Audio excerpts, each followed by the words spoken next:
Hi, Amy. So, obviously, it's hard to pick out what your best qualities as a presenter are. You did a fabulous job. You're a communications professor. But if I were to pick out the two best traits that you have as a presenter, the first one would be nonverbals.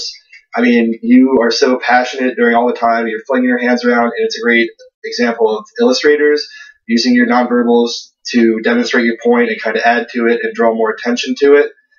The second thing I would bring out, eye contact.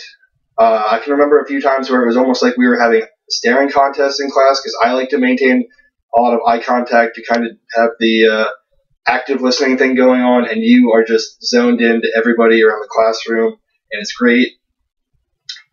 Two areas for improvement.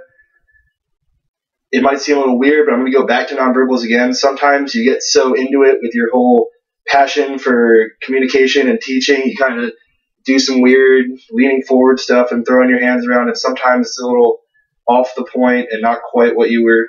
It doesn't quite add to what you were trying to say.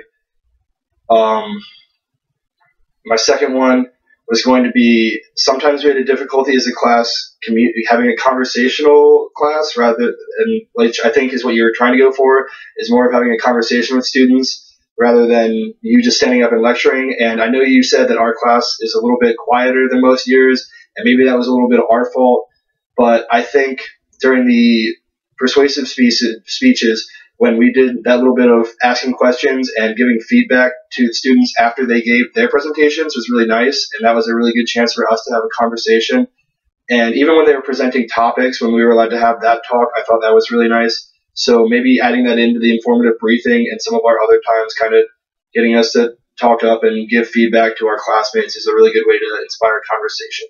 So there are my tips. And in order to improve those, I don't know, I guess you're going to have to reel in your enthusiasm for communication to not get some crazy nonverbals going.